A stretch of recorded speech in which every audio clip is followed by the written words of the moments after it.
TikTok CEO is also going to be in attendance as Trump considers an executive order to temporarily save that app. Here to weigh in, David Bahnsen, founder and managing partner of the Bahnsen Group. Always great to see you. Want to get your take on this since we've had some fiery exchanges about tech CEOs. That's right. They're all coming. Yes. They're all coming on the Trump train. They'll be there Monday. And it's interesting how a lot of people on the left are so upset, like, oh, look, there are these oligarchs who are giving in and bending the knee. And all I can say is I'm a lifetime movement conservative who runs a large wealth management firm. And I promise you, if a left-wing Democrat invited me to inauguration, it's entirely possible I'd go with no political agenda. I care about the country. There's a new administration coming in.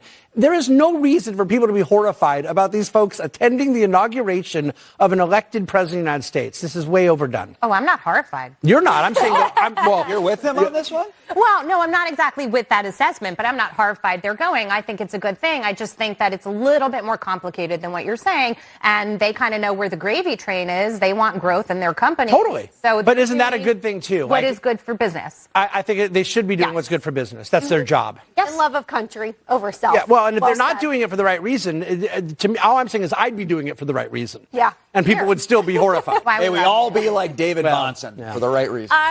Switch topics with me, if you will. We know that we've all had many nuanced conversations with you around tariffs. Yeah. Take a listen to what Secretary for the Treasury nominee Scott Bessent had to say. It's going to be paid for by workers and small businesses. So, your response? Traditionally, we see that the current, if we were to say use a number that has been thrown around in the press of 10%, then traditionally the currency appreciates by 4%. So the 10% is not passed through. Adding that there are also elasticities, changes in consumer demand, plus China may be potentially cutting price to maintain market share. So 100% of the 10% tariff would not go through. Agree or disagree? I agree, except for that isn't a good thing entirely either. The currency adjusting, someone pays for that, and it ignores retaliatory tariffs. And then when an importer of U.S. goods in the U.S. deals with the tariff, there's a competitor somewhere that's trying to export that now has a new cost if that other country is imposing a tariff. So this is my whole argument, is it? And I think Secretary Bessent is making a point that there's other complexities that go in that are hard to measure and they don't fit neatly into a tweet or a headline. But do I believe that tariffs are an added cost in the system? Of course. But it's the only way to get China to play fair. Well, is that the case? It's the only way to get them to play fair? Is it? I'm asking you. It seems to be the preferred way to do it, kind of the toughest way to do it. See, I would love to know what the policy objective is, because if we want them to play fair, one thing that we could do is stop buying the products. But then we No have one's going to do that. Well, That's they're the not. problem. Well, they're not. But if it's so unfair, then why will they not do it? That's a very interesting question that's never been answered. I'm told all the time it's super unfair, but the people that are being treated unfairly are the ones buying it. And so the currency becomes another mechanism. Okay. That's where Secretary Bessent, I'm getting ahead of myself, but he will get confirmed. Yeah. And President Trump, by the way, have a good understanding of the fact that the currency is one of the variables here. Also, I would love China to buy liquefied natural gas for the United States. Well, we got to be willing to sell it to them, which means we can't have a president who bans the sales. And banning the transport and banning the building of the export terminals and so forth.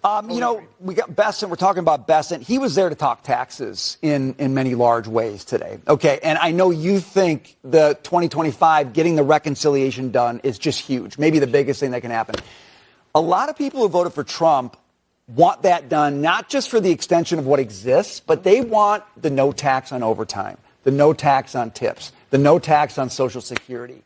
Do you want that to happen? Do you think those things will happen? Well, you said three different things. First of all, the no tax on Social Security is not going to happen. And he's not going to bring it up again. Okay. That was a campaign thing. I'm sorry, but that's okay. You can't fit it. A lot of folks, a lot of retirees are going to hate to hear that. I understand, but Brian, it's too big. It can't fit into reconciliation, and you're not going to get 60 votes. No tax on tips is the one he has to do. It obviously moved Clark County, Nevada. Yeah. It's a real political promise.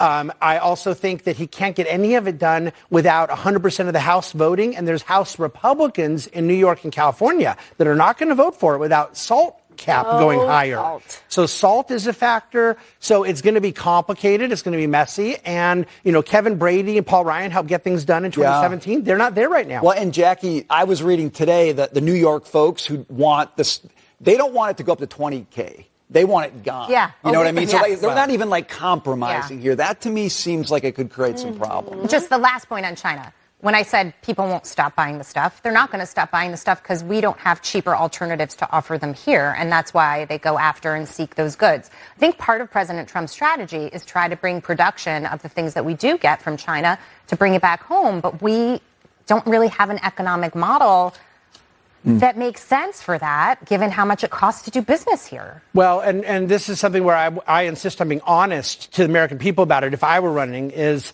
we're not going to. Right. Okay, and the best option is going to be if China's treating us bad, if they're an adversary, South Korea, Taiwan, Mexico, nearshoring.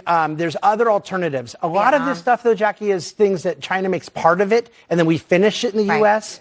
But I manage money for a lot of clients that make U.S.-based things, and part of their supply chains in China. They tell me all the time it's 3 to 5 years till we could get the IP to be able to work in another country. So it just isn't a matter of turning the light switch on or off. Okay, fair point. David Bahnsen, always great to see you. Yeah, Thank you. great stuff. Thanks, Tom.